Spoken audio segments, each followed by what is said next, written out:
We are about to begin our program in a short while. I request everyone to kindly take your respective seats in the auditorium.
Ladies and gentlemen, we are about to begin our program. I request everyone to take your respective seats in the auditorium.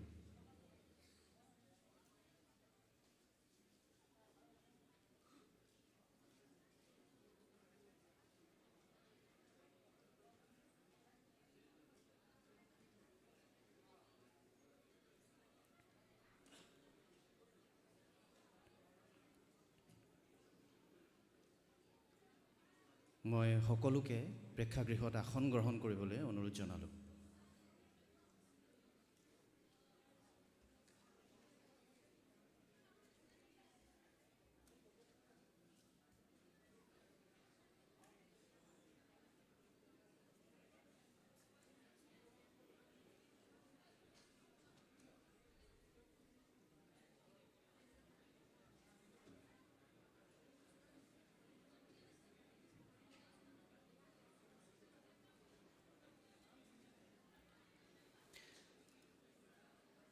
নমস্কাৰ।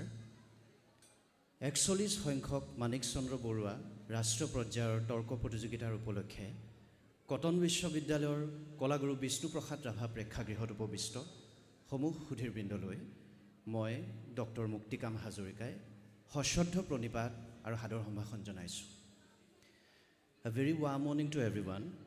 We extend our heartiest welcome to all distinguished personalities, invited guests, members of faculty, participants from various parts of the country, all members of Cotton family, faculty members from different universities and academic institutions from the region, students, friends, and members from the press to the 41st Manik Chandra Barooah National Level Debate Competition organized by Debate and Symposia section of the Cotton University Students Union with support from State Level Advisory Committee for Students and Youth Welfare, Government of Assam, State Bank of India, and Star Cement.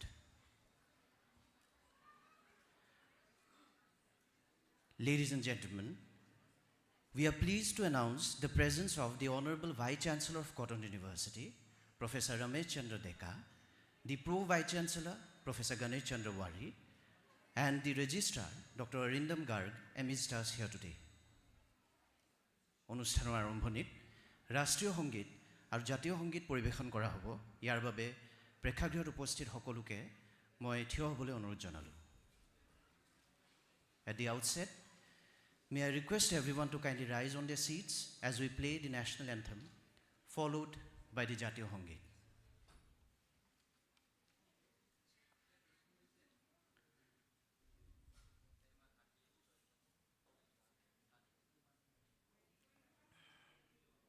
जनगण मन अधिनायक जय हे भारत भाग्य विधाता। पंजाब सिंध गुजरात मराठा द्राविड़ उत्कल बंगा। विंध्य हिमाचल यमुना गंगा उच्चल जलधि तरंगा। तव शुभ नामे जागे तव शुभ आशीष मागे। गाहे तव जय गाथा जनगण तरंगा।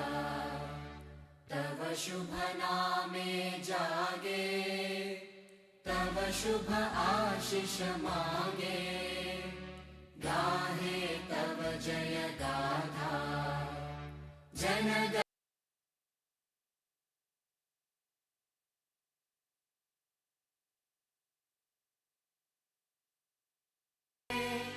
जय जय जय जय हे।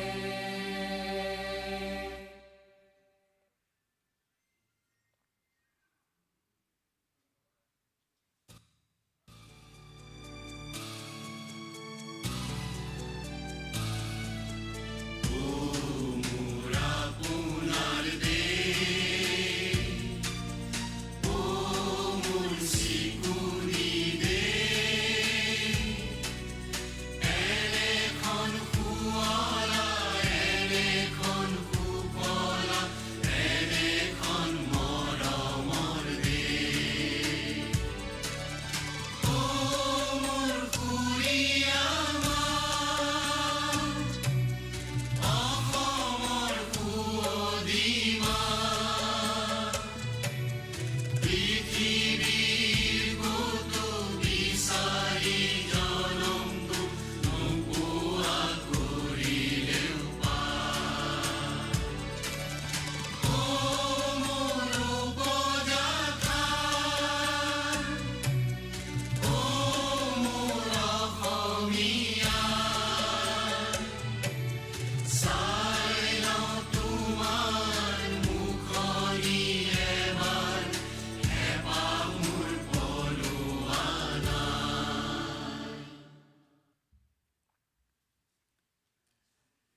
এভৰিৱান সকলোকে ধন্যবাদ জ্ঞাপন কৰিছোঁ ৮০ দশকৰ এটা বৰ্ষ আৰু কোভিডকালীন বৰ্ষকেইটা বাদ দি 1979 চনৰ পৰাই চাৰিটা দীঘলীয়া দশকৰ মাজেৰে পাৰ হৈ দেশৰ বিভিন্ন প্ৰান্তৰ প্ৰতিযোগীসকলৰ অংশগ্ৰহণেৰে মানিক চন্দ্ৰ বৰুৱা তৰ্ক প্ৰতিযোগিতাখনে দেশৰ ভিতৰতে এখন উল্লেখযোগ্য তৰ্ক প্ৰতিযোগিতা হিচাপে পৰিচিত হৈ আহিছে গৌৰৱোজ্জ্বল কটন কলেজ প্ৰতিষ্ঠা কালৰ অন্যতম খুঁটা তথা কিংবদন্তি ব্যক্তিত্ব মানিক চন্দ্ৰ বৰুৱা দেৱৰ স্মৃতিত অনুষ্ঠিত এই প্ৰতিযোগিতাখনিয়ে বৰুৱা দেৱৰ অসমৰ শিক্ষা ক্ষেত্ৰলৈ আগবঢ়োৱা অপৰিসীম অৱদানক প্ৰতি বছৰে শ্ৰদ্ধাৰে সুঁৱৰি আহিছে সঁচাকৈ ই এনে এক মঞ্চ যিয়ে দেশৰ বিভিন্ন প্ৰান্তৰ মেধাৱী ছাত্ৰ ছাত্ৰীসকলৰ বৌদ্ধিক বিবেচনা আৰু যুক্তিসংগত মতামতক প্ৰতিফলিত কৰি আহিছে The Manik Chandra Barooah debate competition, or the MCB debate, as it is popularly known as since the days of Cotton College, has traversed through 4 long decades since 1979, except for a year in the 80s and the pandemic years recently, attaining the iconic status with participants from across different parts of the country. Held in the memory of legendary Manik Chandra Barooah, whose foresight led to the establishment of this glorious institution, then named Cotton College, more than a century ago in 1901, this debate competition is a great full tribute to Manik Chandra Barooah, whose vision changed the entire academic landscape of our country for the days to come. It is indeed a platform that brings together fertile minds, intellectual deliberations, and logical arguments from the most promising section of Indian population, that is the youth section, the students. Before we get going, we shall proceed for the ceremonial lighting of the lamp by our esteemed dignitaries. Along with paying our respect to Manik Chandra Barooah, we would also like to pay our respect to Dilip Kumar Barooah, the noted economist, educationist, literateur, and former principal of erstwhile Cotton College, under whose aegis the first ever MCB debate competition was held at Cotton College in the year 1979. Professor Dilip Kumar Barooah retired from Cotton College in the year 2001. I request the teachers in charge of the MCB debate to kindly assist the process. প্ৰতিযোগিতাখনিৰ দায়িত্বত থকা ভাৰপ্ৰাপ্ত শিক্ষকসকলক মই মাননীয় অতিথিবৃন্দক বন্তি প্ৰজ্বলন কাৰ্যসূচীত সহায় কৰিবলৈ অনুৰোধ জনালোঁ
Thank you. Thank you, everyone. May I now request Dr. Arindam Garg, the Registrar of Cotton University, to kindly deliver his address of welcome.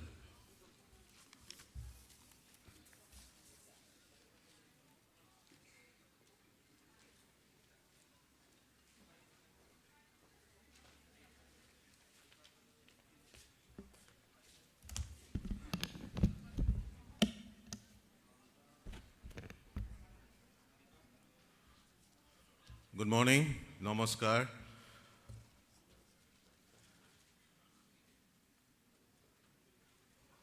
Honorable Vice Chancellor of Cotton University, Professor Manik Chandra Barooah. Respected Pro Vice Chancellor, Professor Ganesh Wari.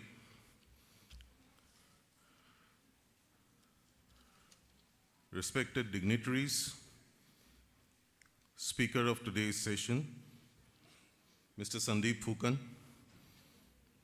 We are also expecting Mr. G.P. Singh, DGP, to be here. We are awaiting him.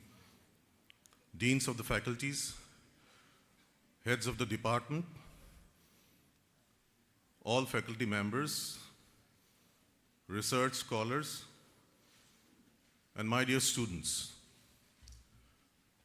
It gives me great pleasure to welcome all of you to the 41st edition of MCB Debate.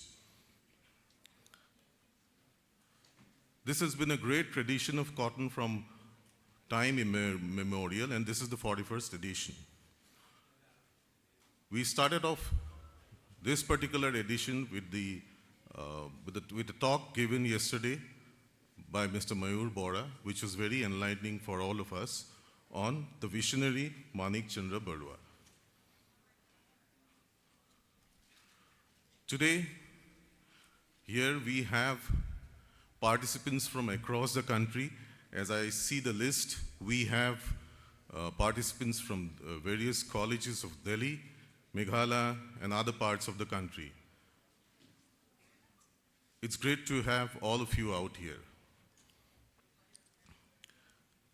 Debate helps in creative thinking, in problem-solving abilities, and also serves as a link between words and ideas. In today's world, soft skills have become an integral part of life. To succeed in life, we not only need degrees and diplomas, but we also need soft skills. And one of the ways we can develop our soft skills is through debates.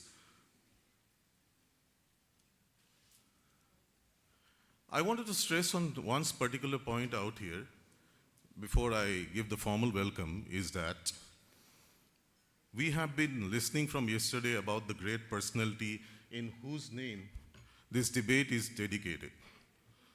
Now the question is, how do we become a person whom everybody looks up to and somebody who is remembered for time immemorial? Of course, it's not possible for everyone to be remembered for time immemorial, but it is possible to become a human being whom people respect and look up to. I need to tell you, there is never a comparison. We are all unique. Each one of us is unique. So since each one of us is unique, we need not become somebody. We just need to bring out the best in us, and we are ourselves, we are a unique identity. We need not do something in comparison. We need to do things which are our strengths and work on them. All of us can become great if we bring out our inherent talent and work on them. It's necessary that as students we control our minds. The mind is the biggest constraint in developing ourselves. Whenever you try to do something, there's always another thing which says that hold back, don't do it. So we have to have a control over our mind. That is the other thing which is very, very important.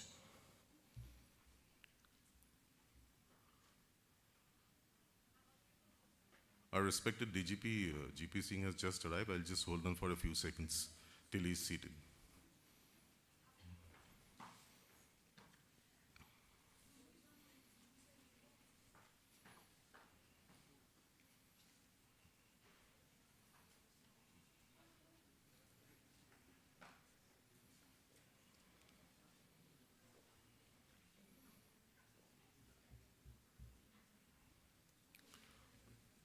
So it's important that we become good human beings, and if we have to become good human beings, I would like to stress upon the fact that there are certain fundamental duties of citizens which are enshrined in the Constitution of India. And I implore all of you to go through it to become good, conscious citizens of the country. I will not take much time because there is a certain appointment that myself and the Honorable VC has to go.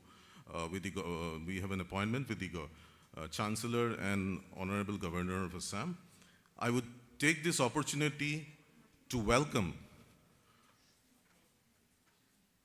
GP Singh sir to this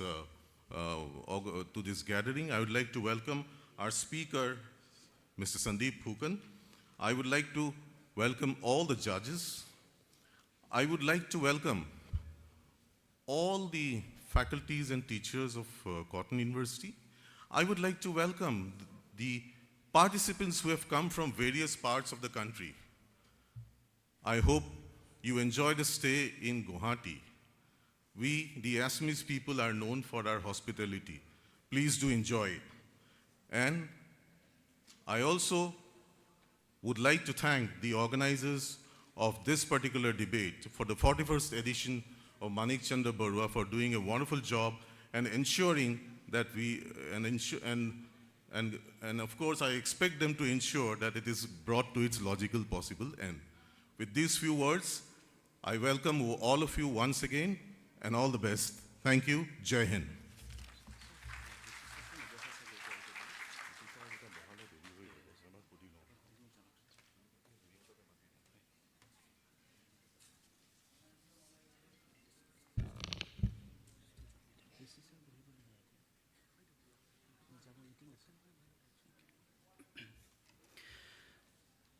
ধন্যবাদ sir. আমাৰ মাজত আজি উপস্থিত হৈছে অসমৰ আৰক্ষী সঞ্চালক প্ৰধান শ্ৰীযুত জ্ঞানেন্দ্ৰ প্ৰতাপ সিং ডাঙৰীয়া। আমি তেখেতক স্বাগতম জনাইছোঁ। Ladies and gentlemen, we are immensely honored to have amidst us the Director General of Police, Assam, Shrijut GP Singh ji, who will be inaugurating the MCB debate seminar here today. I request Dr. Mary Barooah, the faculty in charge, and Binoy Kolita, the organizing secretary of MCB debate competition, to kindly escort Shri GP Singh ji for felicitation on the stage. Also, I request our student members to kindly escort the Honorable Vice Chancellor of Cotton University, Professor Manik Chandra Barooah, and the Pro Vice Chancellor, Professor Xli Chandra Wari, to the dais.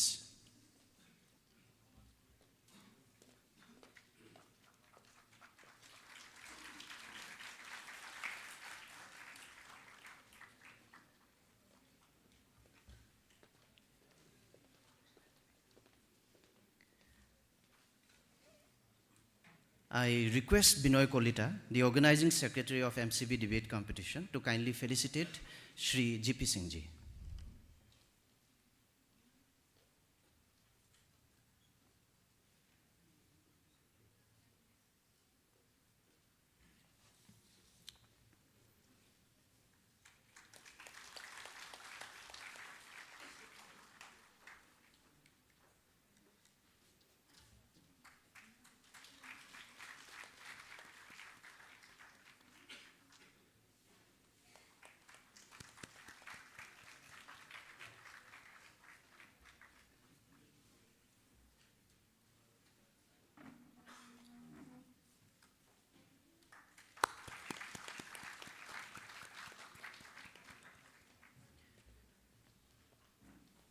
Thank you. We now move on to the next program of the release of the MCB debate seminar. But before doing that, I would like to request the editors, MCB debate seminar, Shri Gaurav Hazarika and Shri Hidoydip Gugoi, both students of Cotton University, to kindly come up to the stage and say a few words. Gaurav and Hidoydipok, মই আগবাঢ়ি আহি তেওঁলোকৰ বক্তব্য দাঙি ধৰিবলৈ অনুৰোধ জনালোঁ।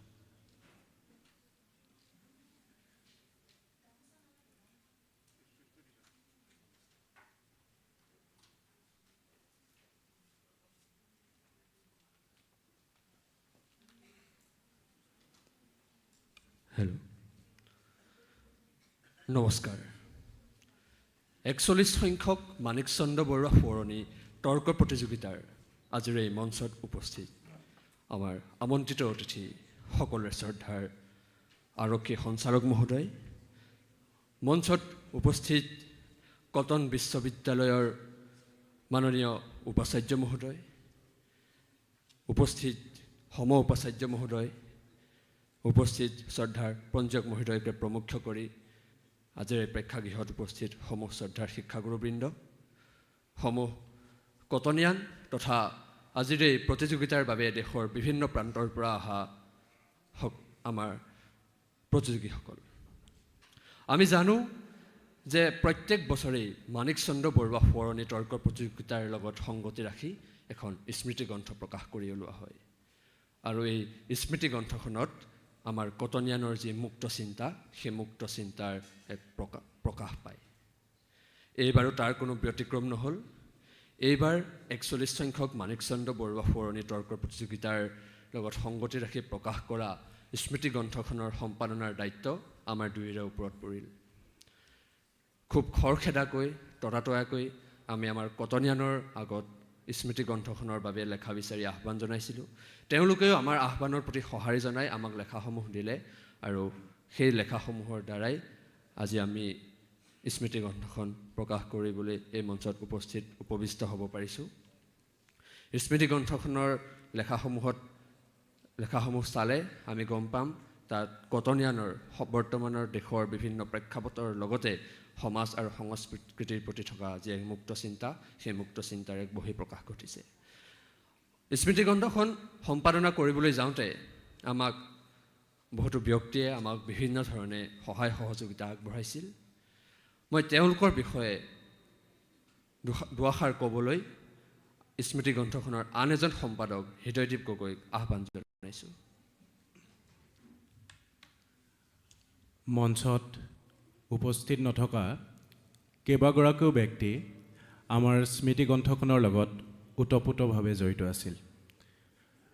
প্ৰথমেই আমাৰ স্মৃতি গ্ৰন্থখনৰ উপদেষ্টা শ্ৰদ্ধাৰ মেৰী বৰুৱা বাইদেউ আৰু শ্ৰদ্ধাৰ দীপজ্যোতি কলিতা ছাৰক আমি অশেষ ধন্যবাদ জ্ঞাপন কৰিছোঁ।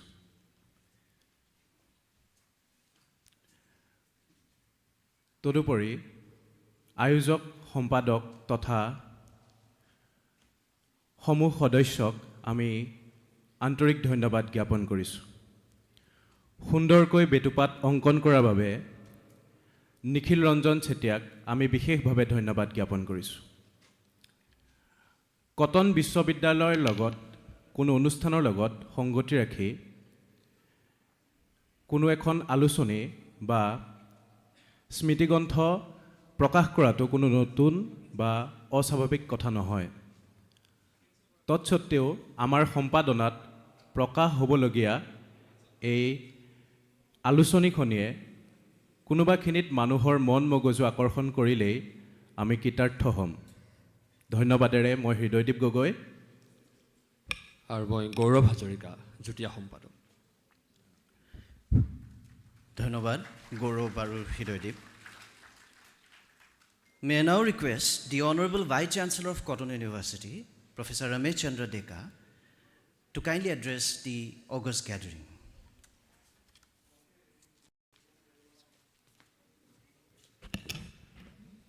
Respected DGP, Mr. Gyanendra Pratap Singh ji, respected Pro Vice Chancellor of Cotton University, Professor Ganesh Chandra Barooah, distinguished guests, judges, Registrar of Cotton University, Dr. Orindam Garg, Mr. Kajal Soikia from NRL, he is serving as Chief General Manager Research, Deans of various faculties of Cotton University, Dean Student Welfare, Director Student Welfare, heads of various departments, faculty members of Cotton University, and my dear student friends. Yesterday we have detailed deliberation on Manik Chandra Barooah and his contribution to the society, also in establishing Cotton College and now Cotton University. And the theme which has been taken, climate crisis and its sustainability, is very timely. So crisis is created by human, our activities only. When the lockdown was there in the year 2020-21, sky was very clean. Climate crisis was minimized. So I'll give one example of climate crisis, how people has created. So you all know there is one place called Bhatinda in Punjab. So where rice cultivation was revolutionary, in the green revolution was there in some years back. But in that process, this water got polluted. This water of that area, underground water, got polluted. And now the present generation is suffering from cancer in that region. So there is a train from Bhatinda to Bikaner in Rajasthan. That name of the train is called cancer train. So I think there are a lot of examples how people has, the human being has created climate crisis, air pollution, water pollution. But this also a good opportunity for all of us to do research from all disciplines and in an integrated way, in a multidisciplinary way. So this has given us an opportunity to do research. So I think I will not elaborate much as we have a meeting at 11 a.m. at Raj Bhavan. So with this, I conclude. I thank all the participants who has come all over India. I hope this debate will be a very successful one. Thank you very much. Indeed, we need to wake up to climate change. Thank you, sir, for your thoughtful words. We are now moving to the formal launch and release of the MCB debate souvenir. May I request the organizing committee members, the advisors, faculty in charges, organizing secretary, and all members of the editorial board to kindly come up to the dais for the process. Moi MCB Torkos Mornikar Hompodanar Homitir, Hokolu Hodeshoke, Monsolo Agbahi Ahibole, Onur Jonalu.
সকলোকে ধন্যবাদ জ্ঞাপন কৰিছোঁ।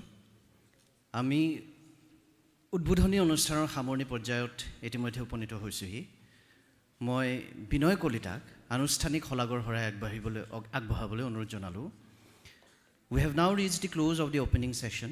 I request Binoy Kolita, the organizing secretary of MCB debate competition, to kindly deliver the formal vote of thanks. But before that, we would like to hear from Shri G.P. Singh ji.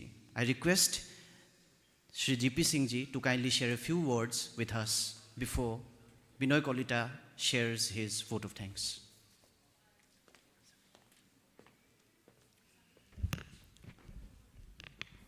Pro Vice Chancellor Professor Wari, faculty members, committee members of the debate today, my dear students, especially those who have participated in the debating competition today.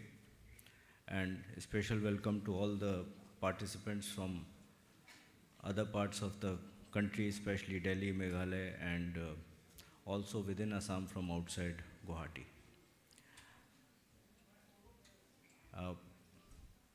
First time when I came to Cotton College, that was in 2000, when I was superintendent of police here. And now after 23 years, I am once again here as chief of the state police. It's always a pleasure being here in Cotton College. Rather, I would say Cotton University. Now it always comes to mind, it is Cotton College. Whether we come here or not, our life revolves around Cotton College and then Cotton University, because whenever we interact with any of the officer of state, and we ask that where have you done your schooling and college from, it is always Cotton College and now Cotton University. So that is the kind of impact that the students of Cotton College and Cotton University have on the day-to-day life of Assam. It's a premier institute, and I hope that with the kind of responsibility, onerous responsibility that it has taken over as the university, it would further deepen its imprint on the society and work for the improvement of society. I am grateful to the students here and especially the organizing committee of the debating competition who have deemed it appropriate to invite me today for this function. As you all know that debating is a very, very primary skill that propels you to greater heights. Those who can speak their mind out or those who can convey what they feel are really the true leaders. So debating is that part of the co-curricular activity that really builds the future leaders. And I'm sure that the 41 competitions that we have had over the period of last 41 years since 1979, many of those who have debated here are now occupying premier positions in the country in different streams. Once again, I would like to congratulate all the organizers. I would wish all the best to all the participants. And as the Honorable Vice Chancellor had already spoken, the topic that has been given today is contemporary and is of extreme interest to the people of this planet. So I hope that not only it gives opportunity for everyone to speak about their minds, but also gives a roadmap to the policy planners so that they can plan the path to recovery of the planet from the climate crisis that it is facing. Once again, my gratitude to the organizers and best wishes to everyone. Thank you. Thank you, sir, for your inspiring words. মই এতিয়া বিনয় কলিতাক আনুষ্ঠানিক শলাগৰ শৰাই আগবঢ়াবলৈ অনুৰোধ জনালোঁ। বিনয় কলিতা।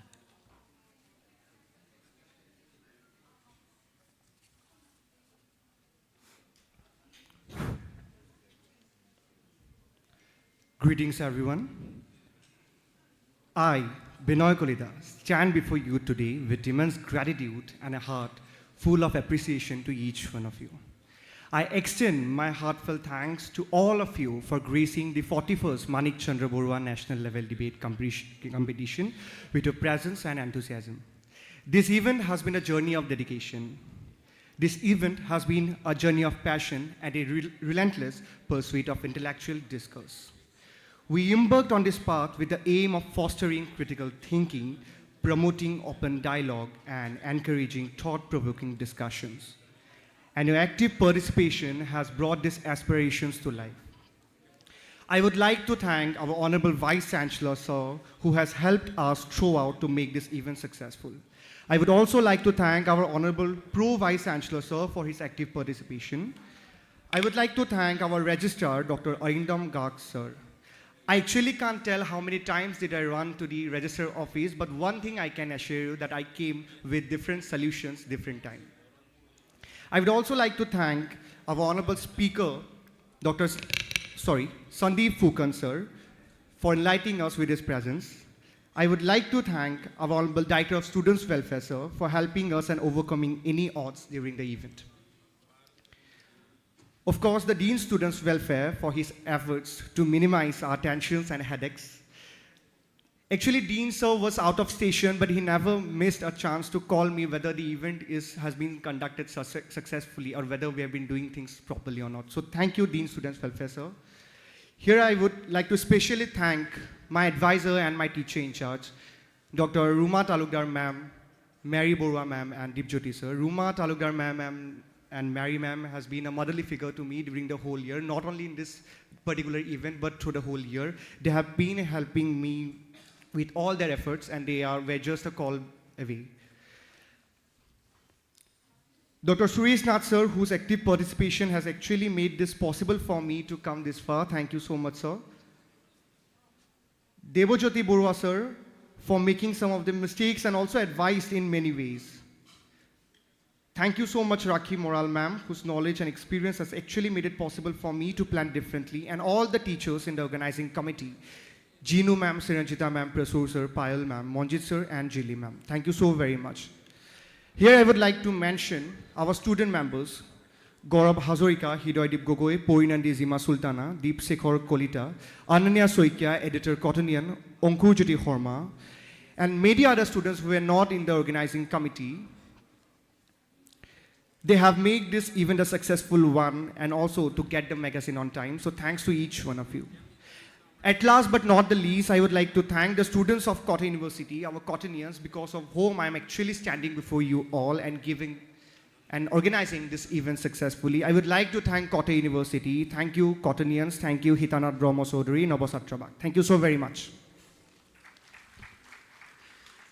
ধন্যবাদ বিনয়। আমাৰ এমচিবি তৰ্ক প্ৰতিযোগিতাৰ উদ্বোধনী অনুষ্ঠানৰ ইমানতে সামৰণি পৰিছে। চমু চাহ বিৰতিৰ পিছত প্ৰতিযোগিতাখনি অনুষ্ঠিত কৰা হ'ব। We shall now break for tea. We'll resume for the MCB debate competition in a short while. Thank you.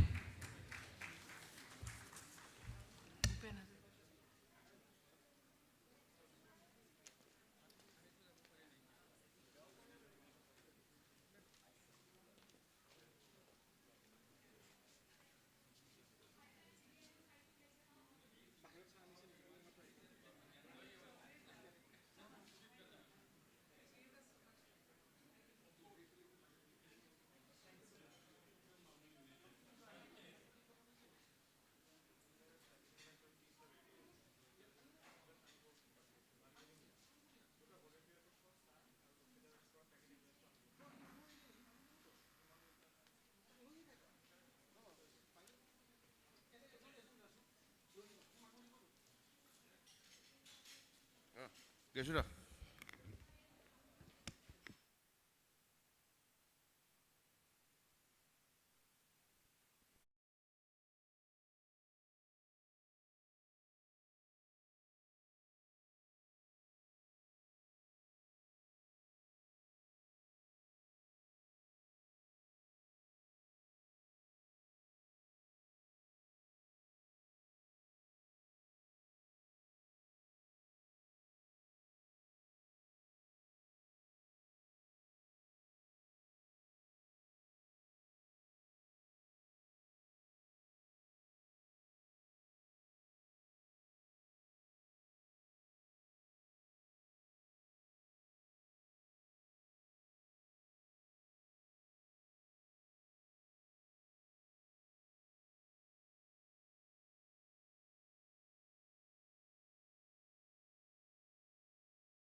I request everyone to kindly take your seats in the auditorium as we are going to start our debate competition in a while.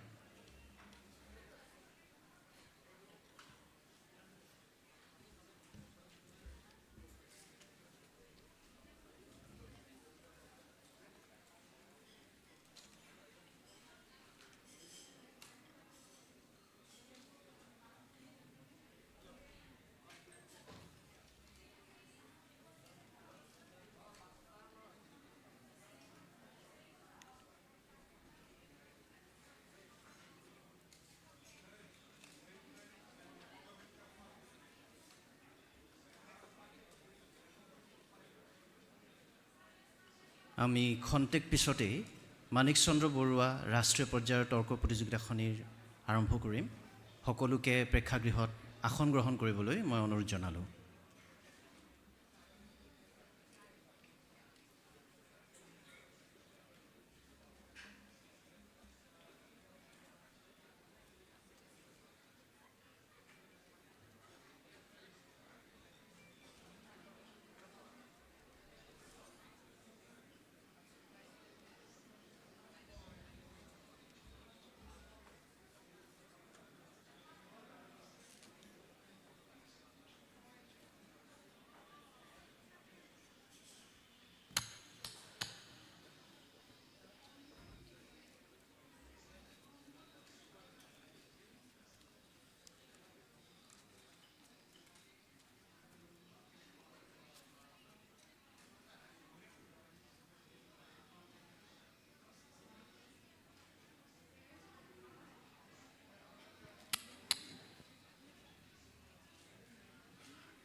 participants are requested to take their seats in the auditorium as we are going to begin our program.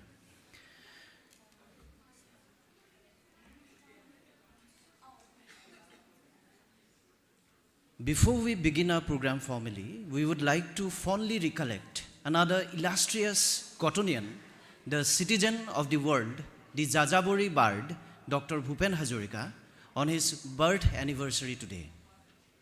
আজি সুধাকণ্ঠ Bharat Ratna doctor Bhupen Hazarika দেৱৰ জন্মদিন তেখেতক আমি শ্ৰদ্ধাৰে আজিৰ পবিত্ৰ দিনটোত সোঁৱৰিছোঁ 41 সংখ্যক মানিক চন্দ্ৰ বৰুৱা ৰাষ্ট্ৰীয় পৰ্যায়ৰ তৰ্ক প্ৰতিযোগিতাখনিলৈ কটন বিশ্ববিদ্যালয়ৰ তৰফৰ পৰা সকলোকে পুনৰবাৰ স্বাগতম জনাইছোঁ We extend a warm welcome to the August gathering once again to the 41st Manik Chandra Barooah National Level Debate Competition. We shall now move on with our next agenda. Well, it gives us immense pleasure to introduce our speaker, Mr. Sandeep Phukan, in front of everyone. Mr. Phukan is currently the associate editor of The Hindu, an alumnus of Cotton College, now Cotton University, with post-graduation and MPhil from Delhi School of Economics. Phukan has carved a niche for him not only in his professional sphere but also as an author of repute with several distinguished publications. Mr. Phukan specializes in reporting public policy and politics. We are indeed honored to have you, sir, amidst us today. May I request our student members to kindly escort our esteemed speaker to the dais for felicitation. I would request Binoy Kolita, the organizing secretary of a debate competition, to kindly felicitate Mr. Phukan.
Our distinguished jury today is also constituted by eminent journalist Teresa Rahman, known for her quiet grit and matter-of-fact approach to stories. Rahman is an award-winning journalist who has worked for years towards bringing the different facets of the region, its diversity and distinct ethos to mainstream media. Rahman's work in journalism spans through India Today, Telegraph, and Tehelka before she decided to put in all her resources into launching the thumbprint e-magazine that she edits currently. Madam Rahman has managed to bring in the gender perspective to her stories very effectively and was featured in the Power List of Femina magazine in 2012. She has written a clutch of books, including the highly acclaimed The Mothers of Manipur and Bulletproof. We once again welcome you, ma'am. May I request our student members to kindly escort Teresa Rahman to the stage for felicitation.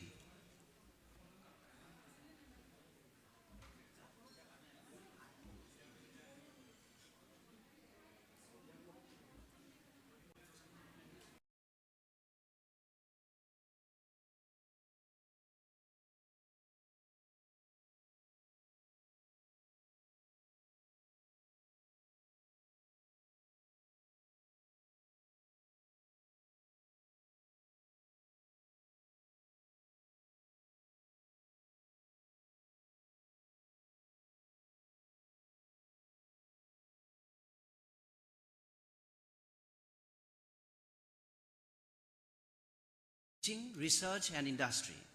He is currently serving as the Director, Research and Development with the Center for Environment and Climate Action Foundation, Guwahati, India. He currently leads a team of scientists, experts, and managers in the fields of environment, biodiversity, climate change, and sustainable development. He was awarded the Sahitya Akademi Yuva Purashkar in 2012 for Assamese language. We welcome Dr. Kamal Kumar Tati once again. Our student members are requested to kindly escort him to the stage for his felicitation.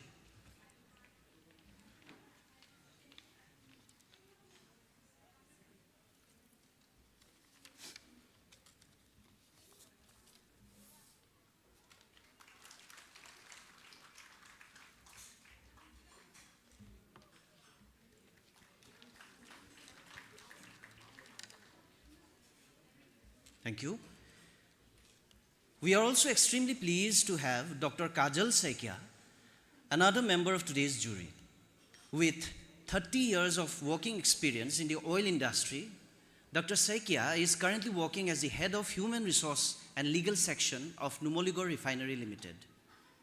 A graduate in economics from Cotton College, he holds an MBA and LLB degree from Guwahati University and was awarded with PhD in Business Management by Dibrugarh University. It is noteworthy to mention that Dr. Kajal Saikia was the debating secretary of Cotton College in the year 1984.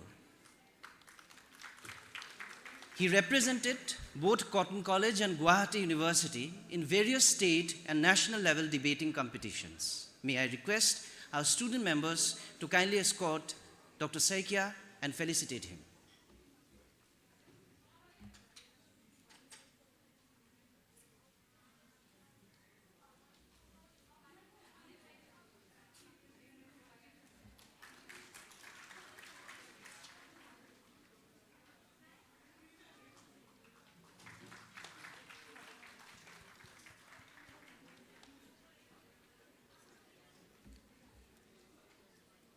Thank you, everyone.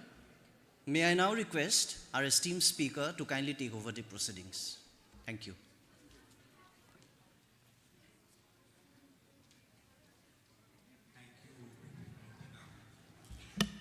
I have a few housekeeping announcements to make before we actually start with the teams. The medium of debate is English only. Number of members per team is 2, 1 for the motion and 1 against the motion. The mover of the house will get 5 minutes to speak and other speakers. Hello. Yeah, I'll repeat that. I think there was an audio issue. So as I said, I have a few housekeeping announcements to make. The medium of debate is English only. Number of members per team is 2, 1 for the motion and 1 against the motion. The mover of the house will get 5 minutes to speak.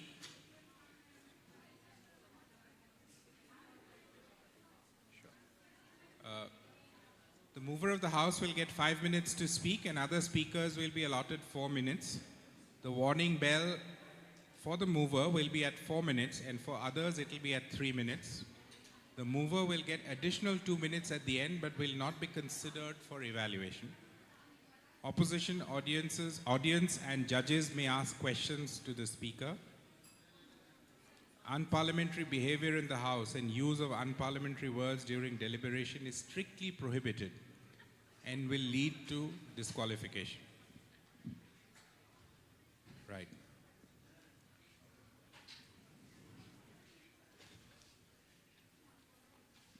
So I'll start.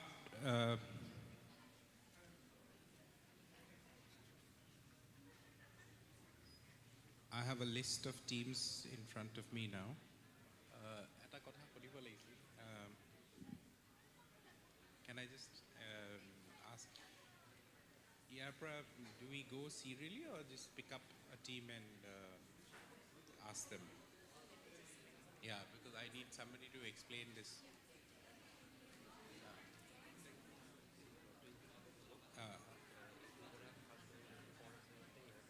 ঠিক আছে বুঝছো.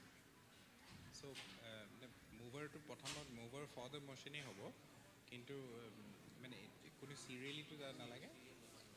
So we'll have a lottery. Okay. চাবলে। ঠিক আছে। Sure, sure.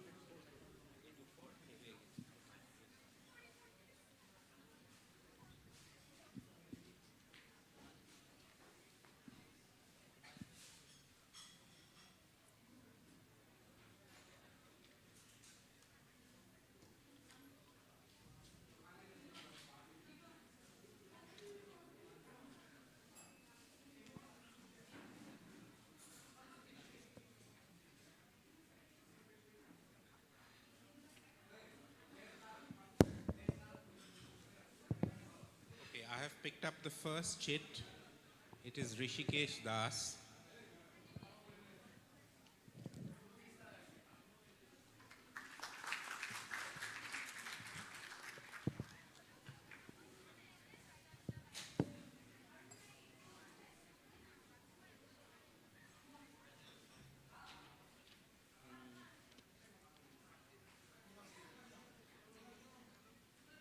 Rishikesh Das for the motion, Assam Engineering College. Please come on stage.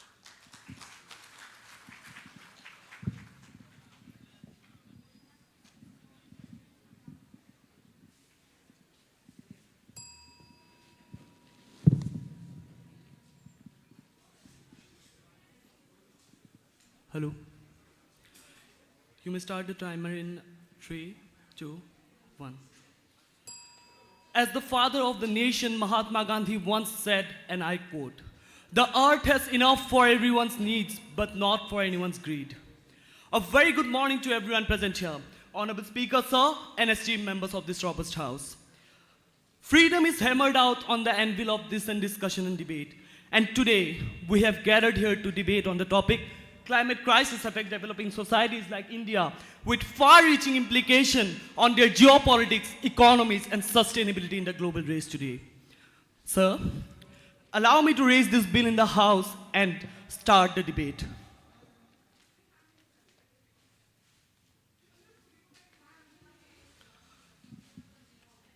Proceed. Honorable Speaker, sir, growing up in an Indian middle-class household, I was always taught to deal with fault findings by letting it in from one ear and out the other. But seeing my worthy opposition members opposing this bill today, I cannot help but mention that climate crisis is real, climate change is here, and if you're still in negligence despite Guwahati reaching a record-breaking 38.9 degrees Celsius in the month of September, I would request you to please go and visit a nearby vegetable market and ask for the price of tomatoes. You will be surprised to see how much the prices have skyrocketed, and even more surprised to know that the primary reason behind it is climate crisis. Increasing temperatures and unpredictable rainfall have affected tomato production. So next time you are paying a premium for your tomato, just remember, it's no longer a fruit, it's a climate change celebrity. But let's not be fooled by tomatoes' glamorous life. It's a symbol of a much larger problem. Honorable Speaker, sir, India's economy relies heavily on agriculture. The Indian Council of Agricultural Research has reported that crop yields can decline by up to 30% due to climate change, threatening food security and economic stability. As climate change disrupts agriculture, it creates food scarcity and increases prices, hitting the most vulnerable in India the hardest. This leads to social unrest, a major concern for geopolitics. When people are hungry, they don't just sit around twiddling their thumbs. They protest, they migrate, and most importantly, they vote for change. Sir, as per a National Intelligence Council report on climate change, it has been stated that India may observe mass migrations both from within India and from neighboring countries, particularly Bangladesh. Refugee inflows from other South Asian states are also possible. Internal migrations will mainly be from the rural areas into India's cities, which are ill-equipped to deal with such large influxes of environmental migrants. Sir, the report further states that climate change will in many cases exacerbate the existing inequities in India's society, potentially leading to internal social disruptions, and India may even accumulate a number of failed constituent states. Sir, talking about more geopolitical implications, The Intergovernmental Panel on Climate Crisis reports that sea levels could rise by up to 1 meter by 2100, threatening the coastal regions, which include India's major cities, leading to regional conflicts over resources and land. Talking about sustainability, climate crisis is clearly becoming an hindrance in India's way of achieving sustainable development goals number 1, 2, 3, 7, and 13, which talk about no poverty, zero hunger, good health and well-being, clean and affordable energy, and climate action, respectively. In the global race for sustainability, India finds itself at a crossroads. On one hand, it needs to provide energy and resources for its huge population, and on the other, it must reduce its carbon footprint to combat climate change. This balancing act isn't easy, especially when developed nations, historically the biggest polluters, point their fingers and ask India to catch up. India's growing need for resources is pushing it towards exploring new frontiers, especially the Arctic region. Why? Because global warming is melting the polar ice, revealing untapped reserves of oil and minerals. Global powers are jockeying for a position in this new great game, and Honorable Speaker, sir, this is not a board game, it's about securing energy and resources for the future. Even after having so many crystal clear facts, I wonder which one of the three major eye illnesses, myopia, hypermetropia, or presbyopia, are my worthy opponents suffering from, for they still chose to speak against this motion. Seeing them choose to speak against this motion makes me wonder if these are the kind of people who go on and find faults even when the glass is filled to the brim. Climate change is a global problem, but its effects are not evenly distributed. Developing societies like India are disproportionately affected with far-reaching implications on their geopolitics, economies, and sustainability in the global race today. Time is over. Sir, I realize that my time is over, but I think I should definitely present a big picture, or I should say glimpse into our reality in front of this house today. Otherwise, my speech will be left incomplete. This is an illustration, or I should say cartoon, by a cartoonist named Chris Madden, who shows a person carrying a plant on his back and breathing clean air from it. And considering the air quality index of the major cities in India, I wonder if this is not a far-reaching implication, then what is? Hence, today I stand here with not just a speech, but a request to each and every member present here that please come forward and support this bill. Thank you. Thank you. Thank you, Honorable Speaker, sir. Thank you, House. Would the audience, would anyone have any questions to the speaker? Yes. Can you pick up a mic, please? Far away, I can't hear. Please be brief. We have many teams. We've just started. We are already behind schedule, so. Respected sir, you mentioned about the possibility of migration in India because of climate change. But how do you determine consequence magnitude of climate crisis in India? Can you please repeat the question once again? Okay, so sir, in your speech, in your arguments, you mentioned that there is a possibility of possible migration in India due to climate change. But how do you determine consequence magnitude of climate crisis in India? The magnitude of climate crisis in India can be very well determined by the prices of tomatoes that we have in our markets today. The prices have skyrocketed, and as I have already mentioned in my speech, it is due to the increasing temperatures and unpredictable rainfall. So I guess that pretty much sums it up. Yeah. Okay, do the judges have any other question? No? Yeah, let's move on to the next speaker.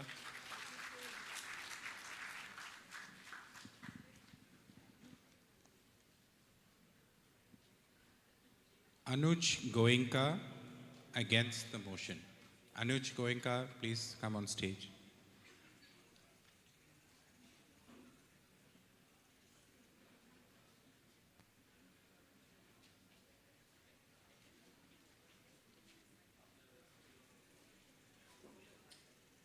Anuj Goenka is from Guwahati Commerce College.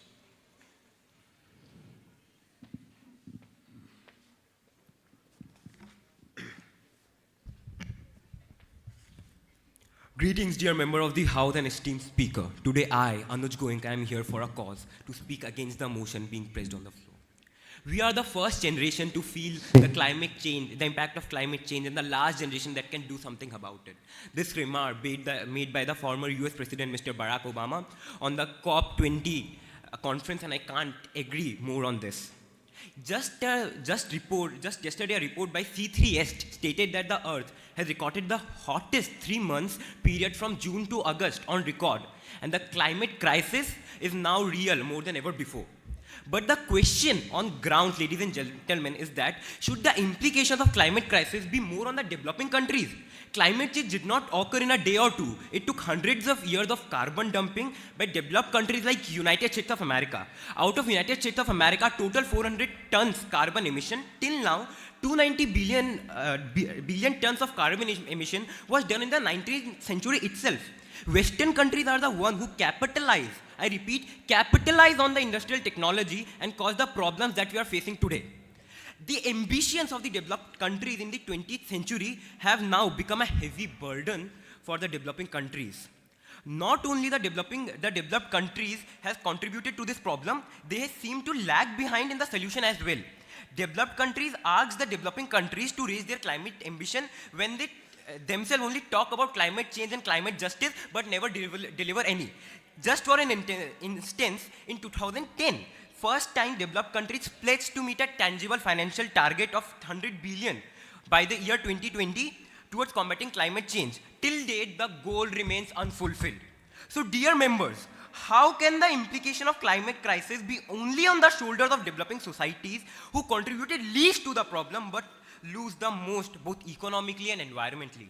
Talking about economy, for developing societies, the dire need is for the growth of economy.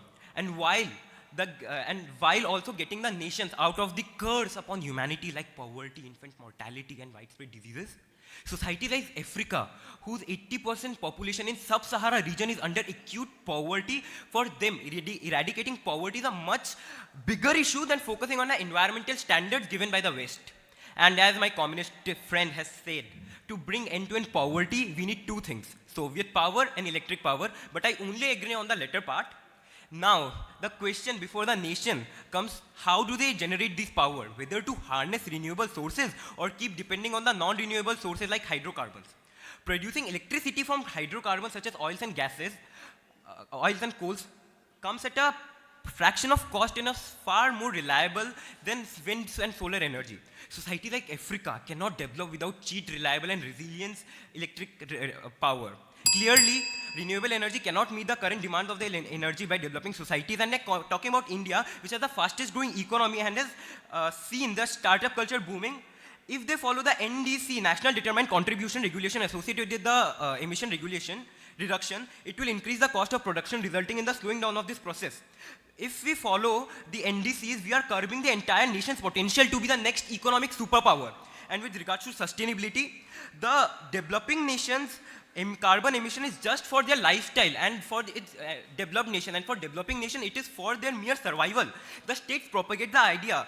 The state who propagates the idea of sustainability, are their ways sustainable themselves? No, I don't think so. As 2017, the average carbon emission per person in the US was 17 tons as compared to global average, which is 5 tons. And they are putting moral sanctions on the societies who are merely trying to provide clean water. I would like to conclude by saying that implications of climate crisis fall on the shoulders of every nation, but the developing ones like India don't have to be the heavy lifters, as the current implications are the direct consequences of the actions taken by the developed. Thank you, Anuj. Your time is over. Thank you. Thank you. Just wait on.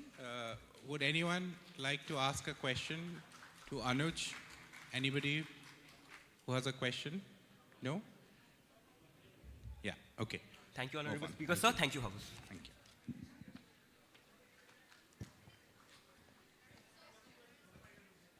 Okay, Anuj, please come back on stage. Teresa one of the judges wanted to ask you a question.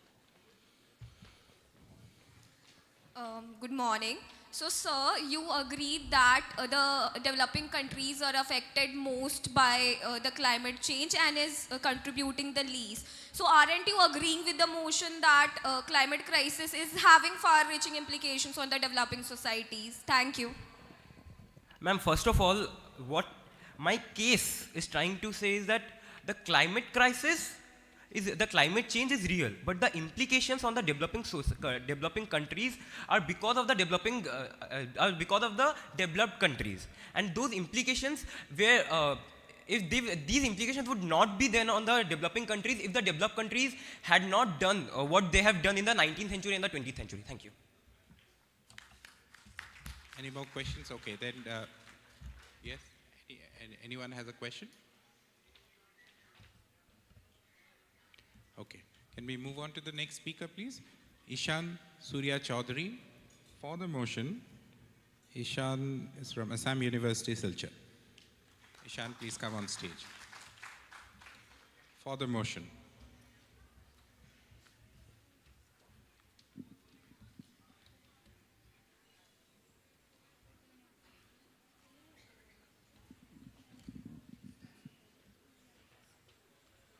Yeah, go ahead.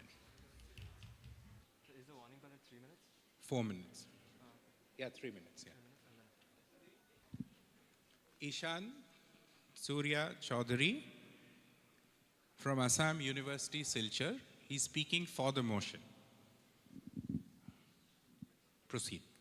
Today I'm sitting here and I'm wondering why we're playing a game of mafia and pointing fingers at who is more responsible than the other.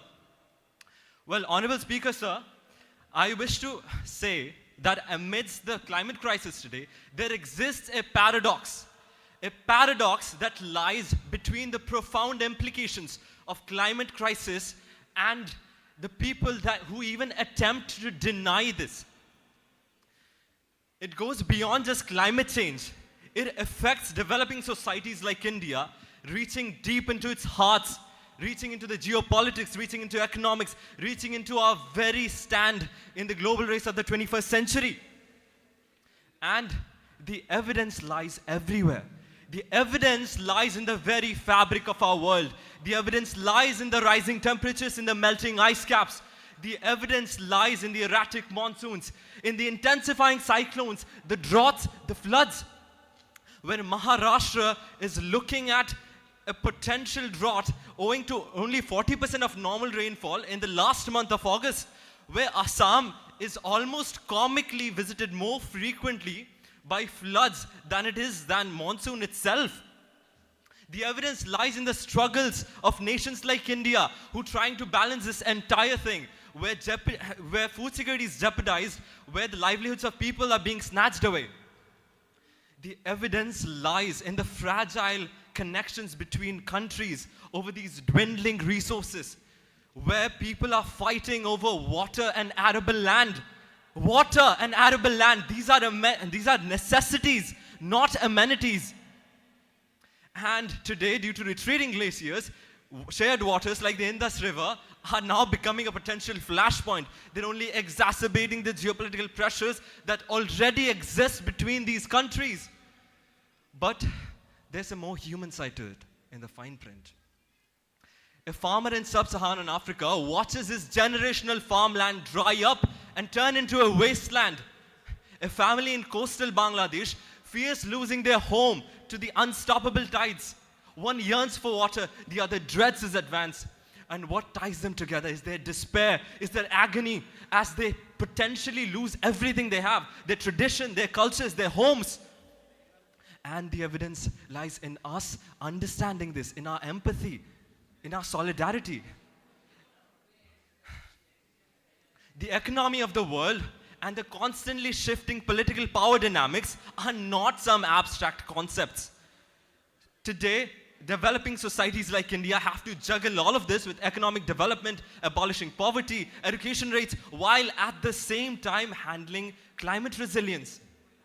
This is not about, I understand the concept of differentiated responsibility, differentiated blame, but that doesn't have anything to do with the impact it has on developing nations as well. And that brings me to the Paris Agreement of 2015.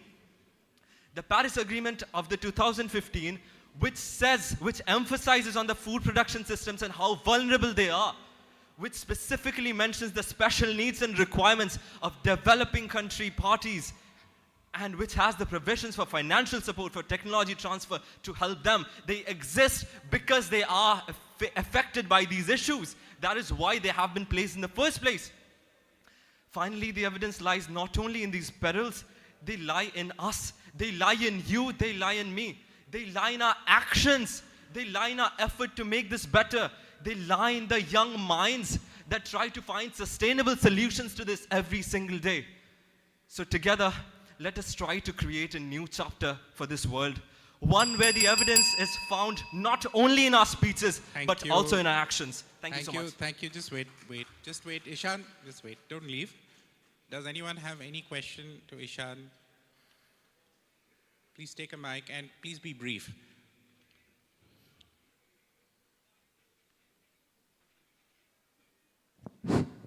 So you were mentioning about Paris Agreement. Yes, I was. Well, the matter of fact is that India is almost going to reach the 2 degrees Celsius target that had been proposed in the Paris Agreement. Absolutely. While on the other hand, USA has already quitted out of the Paris Agreement. While USA is the largest polluter of the, largest polluter, let me complete it, largest polluter of this environment. So shouldn't you think that if for assumption that climate crisis exists, USA will be the one who will be the most affected and not the developing cities? Yes. Shouldn't the Treasury confront the reality rather than confronting India? Absolutely, I can come to that. I'm sorry to correct you that the United States left the Paris Agreement during Donald Trump's time, that was in 2017, and they joined it back in 2021. That's right. So apart from that, I understand the concept of differentiated responsibility, of differentiated blame, but we have to recognize, regardless of who is to blame more, who is to blame less, our concern today is about whether it impacts developing countries or not. And yes, it definitely does, regardless of who is to blame. Thank you. Our next speaker is Jyotiraditya Deka. He will speak against the motion from Pragyotish College, Guwahati. Please come on stage, Jyotiraditya.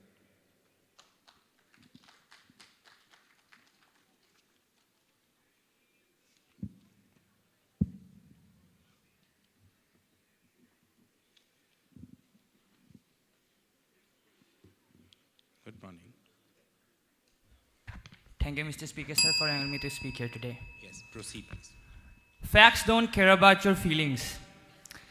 This is a very popular one-liner by famous American conservative columnist and debate guru Ben Shapiro. I hope you all know Benjamin Shapiro. I like to think that this one-liner holds true for every discussion with such emotionally charged subject matter, such as this one. Ladies and gentlemen, it is an honor to speak to you at the 41st Manik Chandra Barooah Memorial National Level Debate today. Furthermore, it is an honor to speak against such talented and confident proposition, however different their views may be. I've been hearing about climate change since my childhood. When I was 5, I heard my father talking about how petroleum reserves are going to be exhausted in the next 15 to 20 years, and how we all will be riding bicycles in the very near future. This terrified me as a child, and rightfully so. When I grew up a bit, I did a bit of research on this topic. What I found was very interesting. Apparently, top Western newspapers and magazines have been publishing articles about this very thing since the 1970s, that how we will be living in a world without fossil fuels in the next decade. 50 years later today, I have reached this venue on a petrol-fueled scooty, apparently fueled by fossil fuels. So, fossil fuels are still a thing. So they were wrong. Anyway, today the trending issue in the Western political sphere is carbon emissions. And these nations that has industrialized themselves centuries ago, in the backs of slave labor, mind you, are now accusing us developing nations like India, Bangladesh, China, Nigeria, etc., of polluting the globe. Especially when we consider the fact that developed countries on a per capita basis emits more than 10 times CO2 than developing countries like ours. No doubt, climate change is a great hurdle for humanity at large, but high-income developing Western nations like United States should not place the blame on low-income developing economies like India. Developing nations like India has far more pressing issues like poverty, education, healthcare, etc. that demands immediate attention. Every dollar the government spends to subsidize someone's industry getting an upgrade in their electrical systems, or to subsidize some upper middle class individual buying an electric vehicle, equates to $1 less spent on an impoverished child's education or on building roads. I am pretty sure that the taxpayers of this country would agree. Green policies, however ambitious they may be, do not always benefit the people. The primary benefactors of green policies are companies that have stakes in the environmental revolution. Companies that manufacture electric vehicles, companies that manufacture other technologies such as batteries, solar cells, etc. We can take a look at a few small examples. The warning bell has gone up. You will have to wrap Okay, sir. up. Please carry on. Yeah, you have some time. Go ahead. Okay. Let's look at a small example. Suppose you are a street side vendor in an Indian city. You have been serving food in plastic utensils. Your margins are already razor thin and you are only surviving because of the sheer volume of customers at your stall. Then imagine suddenly the government overnight outlawed the use of plastic utensils. Now you are in a precarious situation because you cannot buy environmentally friendly paper plates because they cost a lot more. Also, you cannot provide your customers with steel utensils because then washing becomes an issue and hygiene issues would also come. Another example would be the replacement of plastic straws in favor of paper straws in juice containers. We all know when our hands are wet, the straws become soggy and we cannot drink things from there. I'm afraid, Jyotiraditya, I'll have to stop you here. The time has gone up. You've made your points. Okay, sir. Thank you. Would anyone want to ask? I rest my case, sir. Would anyone want to ask a question to him? Anyone from the audience? Okay. Thank you, sir. Very much. I rest my Thank you case. very much. We call the next speaker Jay Bairagi. He will speak for the motion from ARST College, University of Delhi. Atmaram Sanatan Dharma College, University of Delhi. Jay, please come on stage.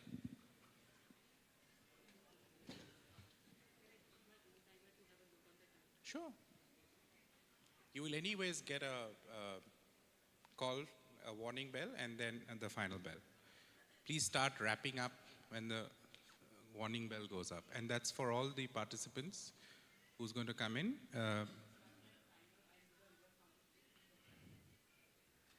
All right.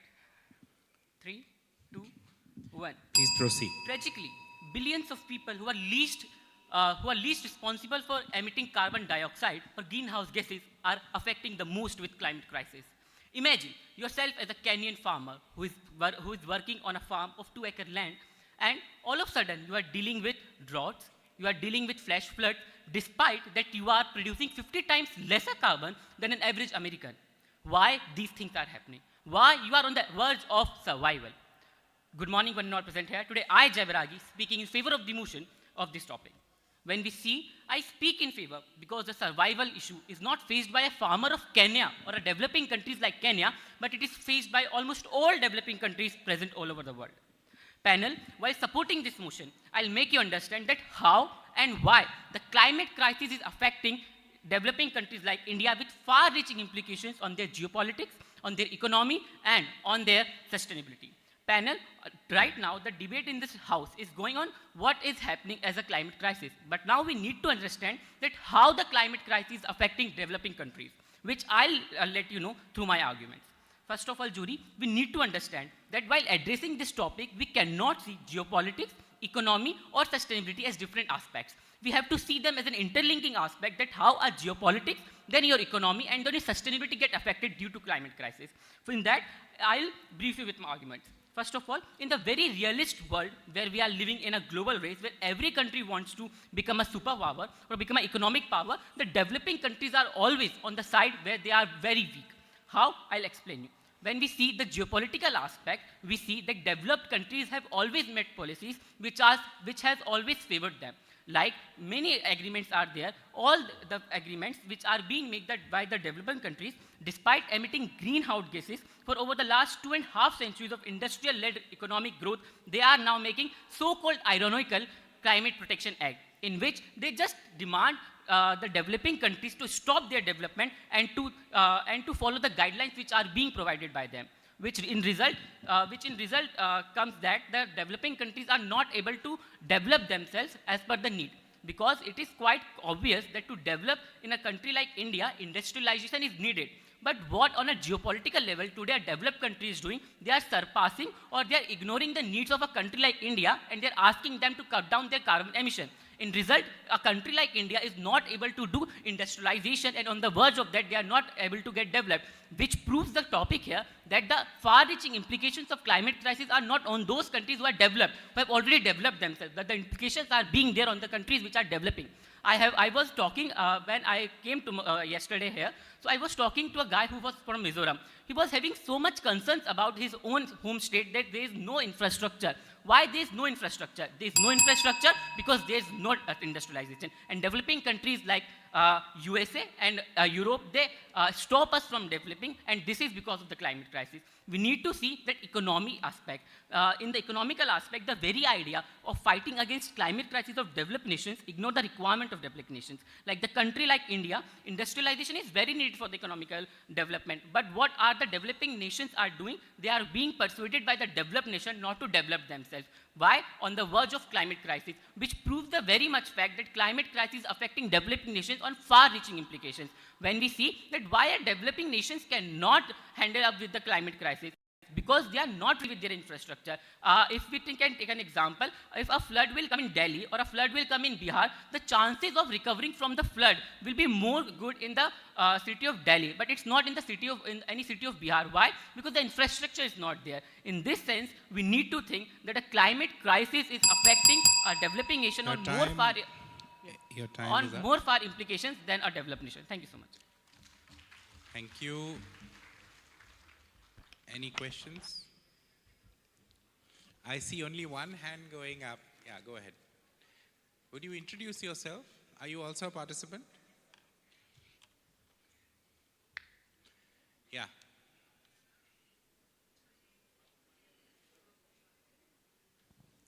Okay, yeah. Hi, I have a very simple question because I hear you keep on repeatedly saying, developing nations, developing countries, where it's like very specifically mentions developing societies. I think if we go by the definitions of countries or nations and societies, I think we'll have different definitions of it. So my question is, why do you keep continuously using nations or countries where it's clearly mentioned societies?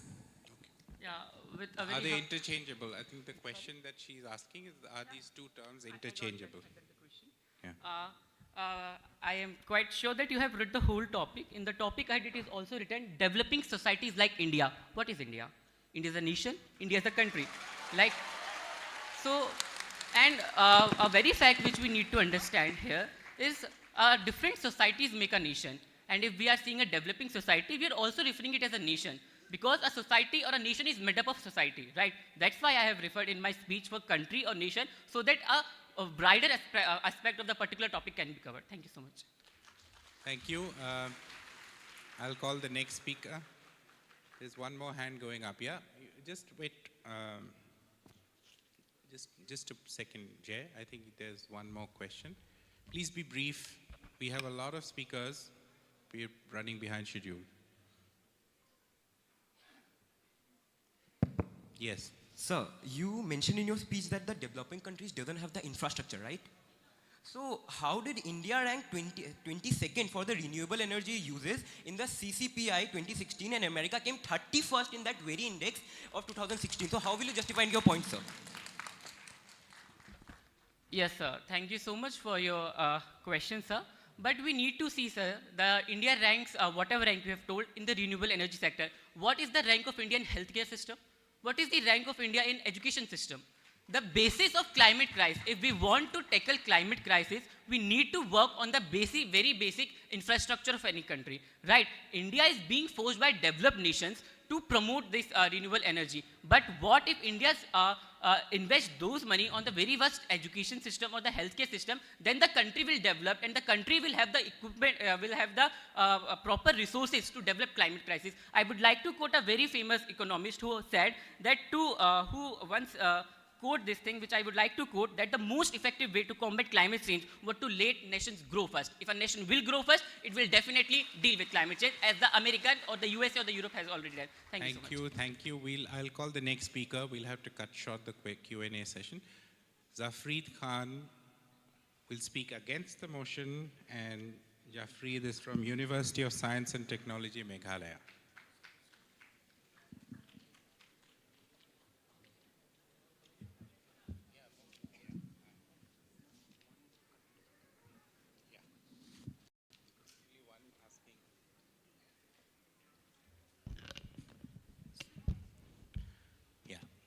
Honorable Speaker, sir.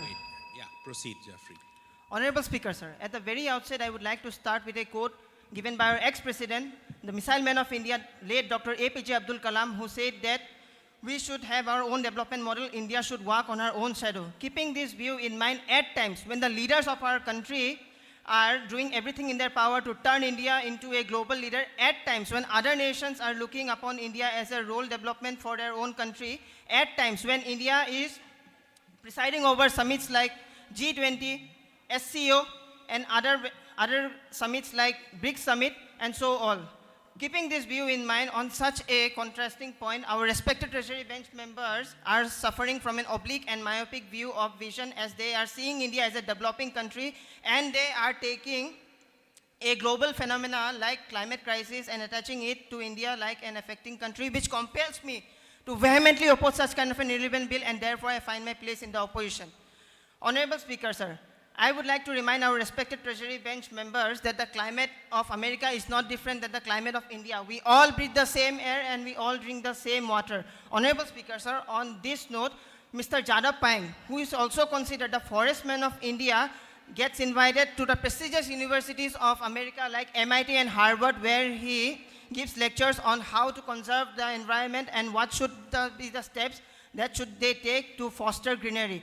Honorable Speaker, sir, if a developed or a superpower country like America hadn't been suffering from such kind of serious climate issues, then they wouldn't have thought, or they wouldn't have been the necessity to invite a common man like Jadab Payeng to give him the chance to preach them about the importance of how to foster greenery and give them the importance of environment protection. Honorable Speaker, sir, India takes the lead in this situation as it fosters an environmental diplomacy across the globe. On such a context, our respected Treasury Bench members are of the opinion that due to far-reaching implications on their geopolitics, Indian societies are very much being on the downside. Honorable Speaker, sir, at times when the cost of Chandrayaan-3 mission costed rupees 600 crores, at times, in comparison to the NASA's Apollo program, which costed $25.4 billion, at times when the economy of our country is $3.53 trillion in the world and is the 5th largest economy in the world, at times when the youth force of our country is the largest in the entire world, and at times when our economy is growing at a significant rate of 7.1% annually per year, and it is estimated, according to Goldman Sachs report, that by the year 2075, India will overcome US and other countries to become one of the leading GDPs in the entire world. On such context, our respected Treasury Bench members are of the opinion that climate crisis will ultimately hamper India's economy, which is nothing but a vague and ambiguous statement. Honorable Speaker, sir, today I would like to introduce you to a set of modern-day Dhritarashtra's and Gandharis sitting right in front of us, who doesn't see climate as a single thing which is common for all. Honorable Speaker, sir, and if we go by the view of our respected Treasury Bench members that sustainability is a concern for developing society like India, I would like to remind them that India's green cover has grown 1/4 of its geographical area over the past 5 years, enriching trees and forests in its cover, excluding forest reserve areas. So, concern for sustainability should be a concern for for countries like America or UK. First of all, Honorable Speaker, sir, before concluding, I would like to say a few words to our respected Treasury Bench members that climate crisis affects developing countries like, if climate crisis affects developing countries, societies like India, with far-reaching implications on their geopolitics, economies, and sustainability in a global race today. Your time is over. Then, yes, complete your sentence. Complete your sentence. Indian cities should have been in the world's most top 10 polluted cities in the entire world, according to the data of IQAR.com. But that is not the case. So Honorable Speaker, sir, comparing economy with climate changes have no other implications. And with that being said, I would like to conclude. Thank you, Honorable Speaker, and the respected Your time House. is up. Are there any questions? And please introduce yourself. If you're a participant, please introduce and please be brief. We have a long list of speakers. I keep repeating this. And not the same set of hands, please. More people should ask questions. Yes, go ahead. Yeah, would you introduce yourself?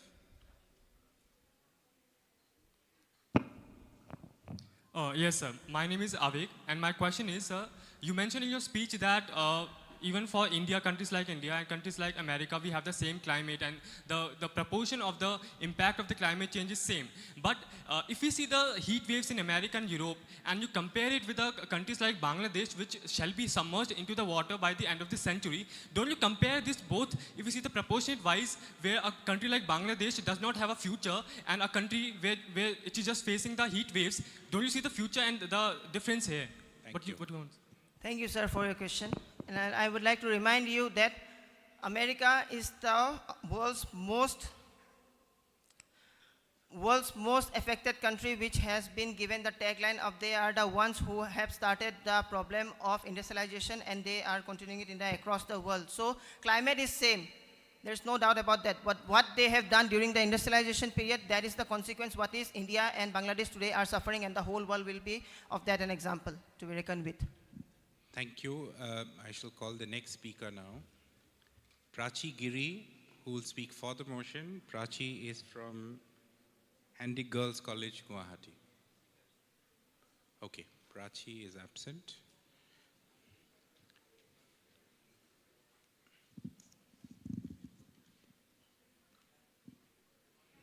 Dishanta Patwari. Dishanta Patwari will speak for the motion. Dishanta Patwari is from Guwahati Medical College, GMC, is that right? Yeah. Please come on stage. You're a medical student?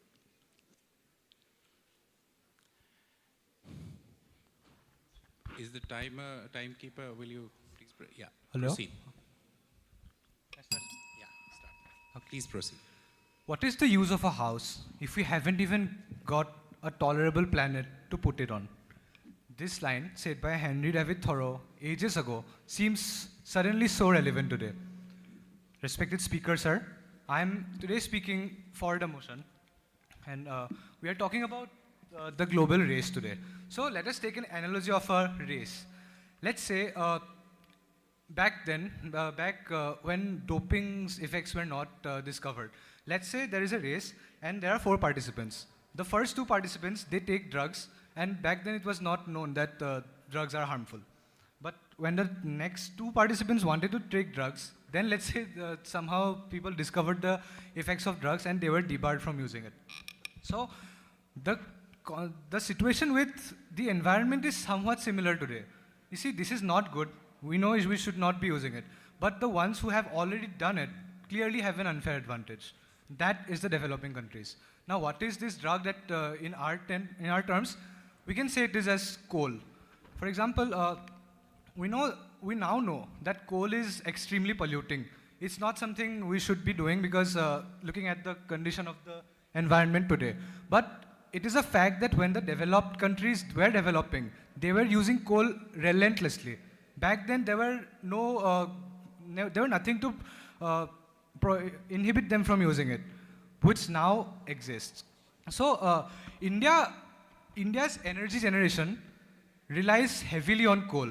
I was just looking at statistics, and it's like 46% of India's energy comes from coal, and only around 4% comes from renewable sources, like let's say solar power or nuclear power, which is obviously not the same for America. America has a higher percentage in renewable sources, but then again, when they were developing, they were using coal as well. So now, can we really say that, is it justified? Is it equal? I mean, is there equality in saying that we cannot use coal, while they clearly used it when they were developing? So that is the state we are in right now. So as developing countries, we have to think about a lot of things. Developed countries can have the luxury to think about the environment as their priority. Like we want to save the environment and all. But we also want to have to think, how will we develop? We have to think that how will we cure the inequality in our country? Like we are so much of the population is still illiterate. So much of the population still do not get food to eat. So these are the conditions that we need to focus on. And it is not exactly possible being a country, being developing countries, to balance both of these together. And then what I want to talk about is nowadays we have seen the weather in the last few days. It's like we are having summers, it's like we are having weathers which are hotter than July in the month of September. This is the effect of something which we call as the heat wave. Now, I have some statistics that in India, 75% of the population is involved in labor-intensive work, which constitutes more than 1/3 of the GDP. So heat wave affects these people a lot.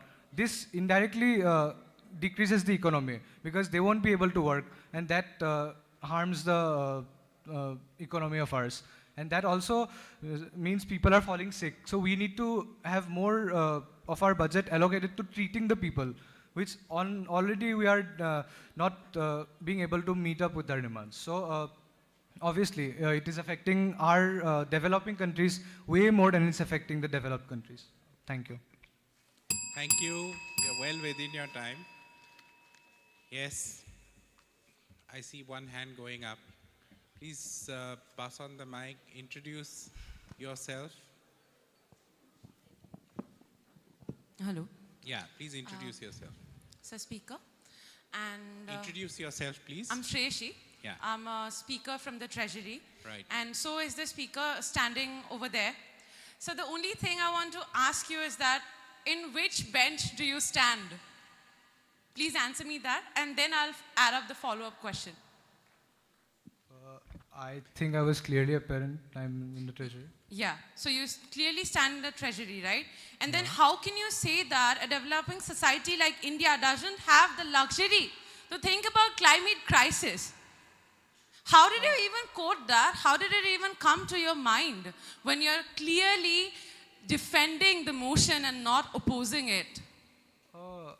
I'm really sorry. I think you got me wrong, or maybe I made a mistake. I said that we do not have the luxury to treat climate crisis as our priority. Like developed countries do not have to deal with illiteracy and poverty and all. So Yeah, for so as a why country, not? those are more important for us.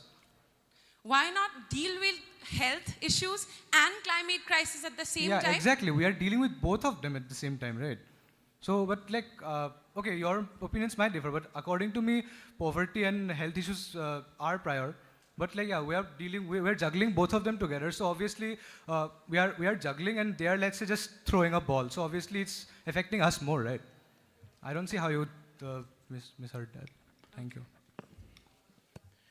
Yes, so basically she's asking whether do you prioritize climate crisis over other issues such as health challenges? Is that right?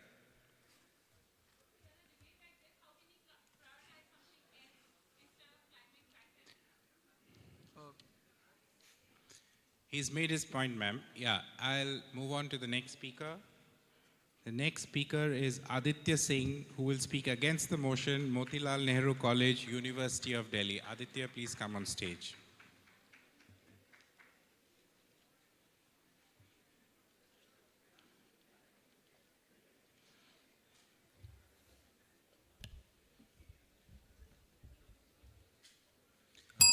Proceed.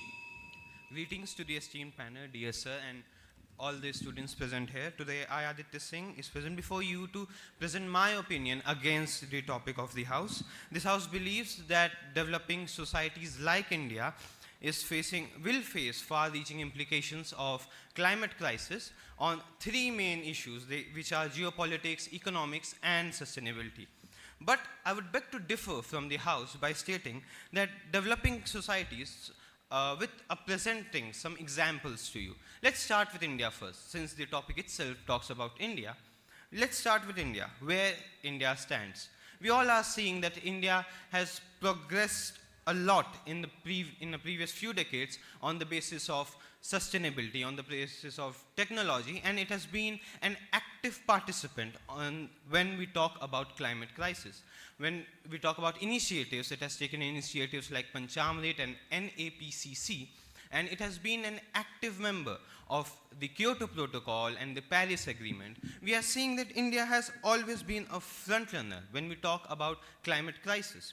We have also seen there is a need for investment in renewable energy. India, with its the increment in the consumption of solar power and the decrement in the consumption of coal, has showed us that developing nations are also considering renewable energy and considering climate along with moving hand in hand with the development. So let's move on to geopolitics. Now, we all are well aware of how well the relationships of India with all the countries, whether it's developed or developing, are at the present moment. India is talking with all kinds of countries on various issues. Whether it's the developed countries, they are taking up the financial aids and tech transfers from the developed nations and helping the developing nations to move ahead with considering their poverty and considering their economics as well. So we can see that, taking India as an example, developing societies are also moving forward. Now, it brings me to another very important point of my argument, and that is that it's necessary for us to focus on the global effect of climate crisis, rather than focusing on the developing and the developed. We need to focus on a more holistic approach where we take into consideration both the developed countries and the developing ones hand in hand and move towards a scientific conscious. It is necessary to take up the developed countries, hold them accountable, and also not neglect